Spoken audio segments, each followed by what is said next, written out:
guys, welcome back. My name is Summer and I'm excited to share today's video with you guys because I'm going to be sharing with you a DIY project. It's been so long since I've done a DIY project for you, so I'm excited to be doing one today. You'll have to forgive me. It is seriously so freaking hot in Los Angeles today. I don't know what is going on with the weather.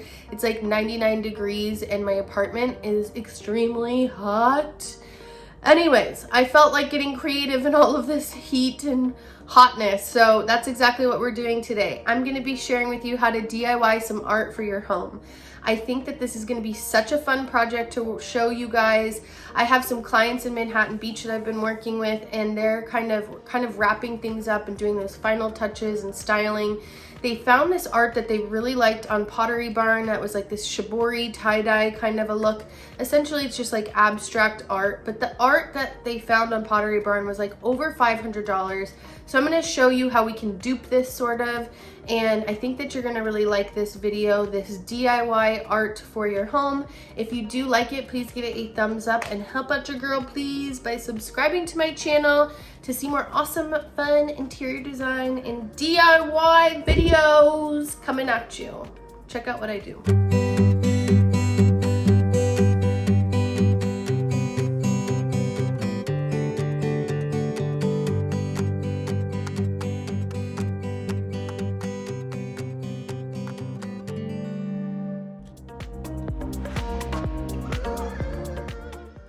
My clients found this really pretty shibori crosshatch art print on Pottery Barn.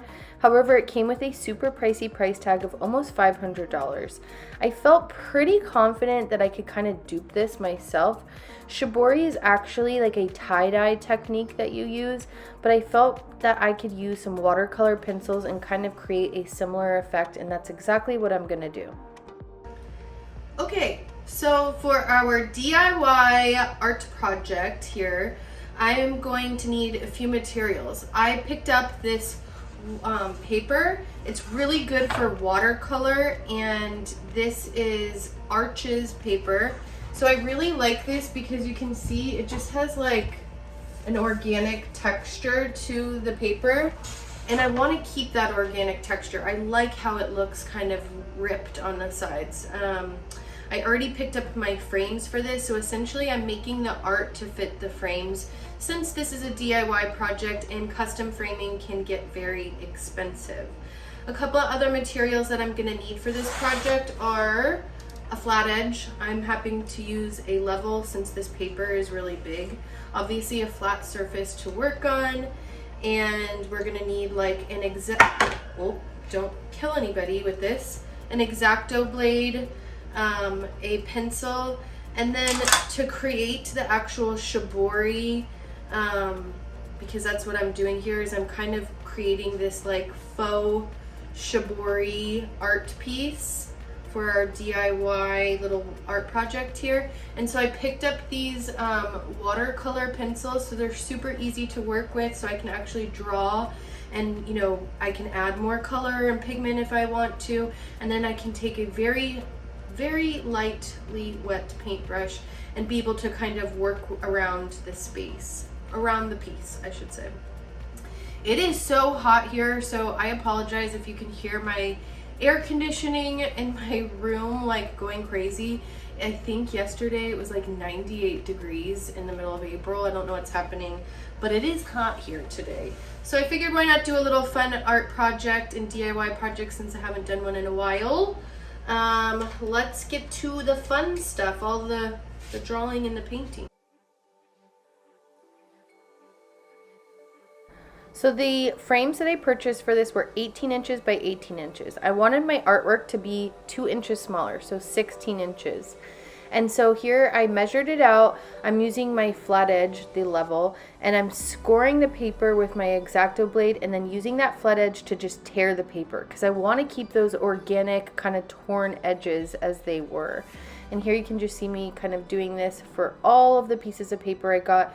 I got additional pieces of paper just in case I messed up and went ahead and cut those too.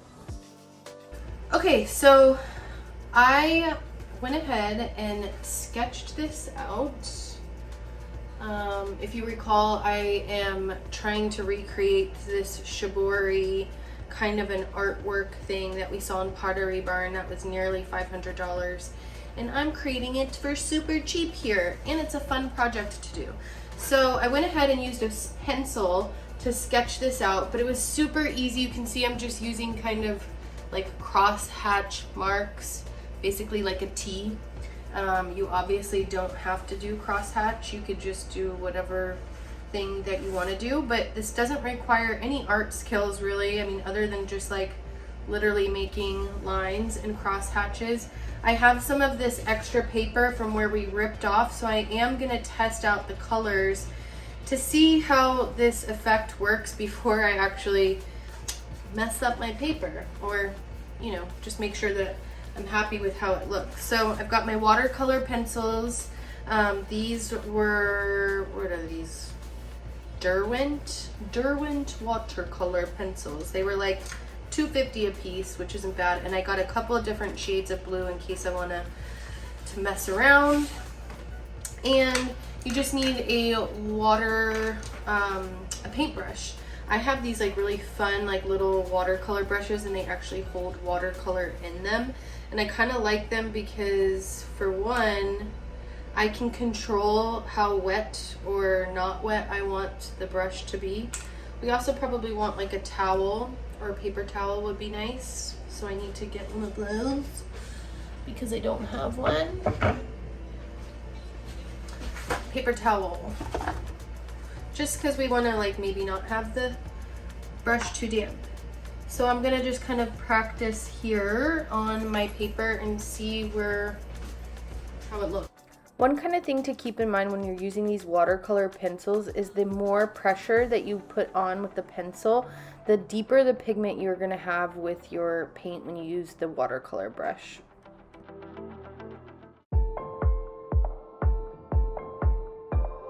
Okay, so you saw me doing the actual painting. I think that they came out pretty cool. This was the first one that I did. I guess it doesn't really matter which direction it goes. I actually ended up doing 2 of them because the frames that I purchased came in like a set. So I'm thinking either we could use both of them or use one or the other. And this was like the second one that I did.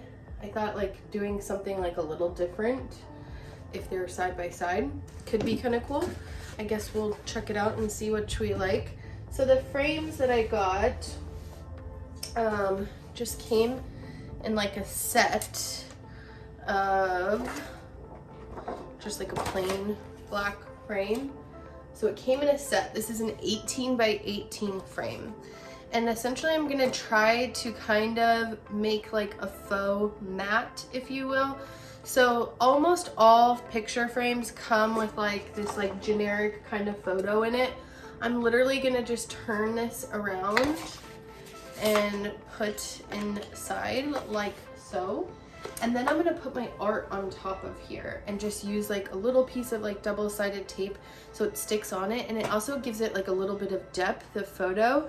And then that's it, we're good to go. And I already tried this out and you can't see through it, so that's good.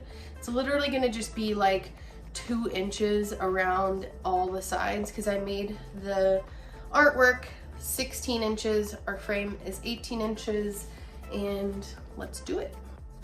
Okay, so I just used, like I said, double-sided tape, and I turned over the back side of the photo and put in our artwork.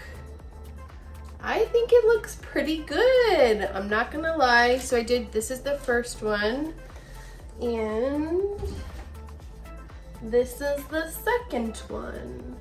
And so I kind of thought that they could be like side by side or on top of one another. You know, there's many configurations that we can do. But for under $100, I think that the frame set was like 50 bucks, and then the paper and the watercolor pencils, that was like $30. So for $80, we got 2 pieces of really cool custom art, DIY art for your home, and I hope that you guys make your own projects like this because it's so fun, and why not?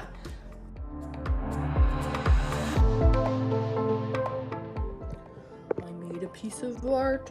I made 2 pieces of art. 1, 2, boo, boo, boo, boo, boo. Some DIY art for your home. So essentially we're gonna be,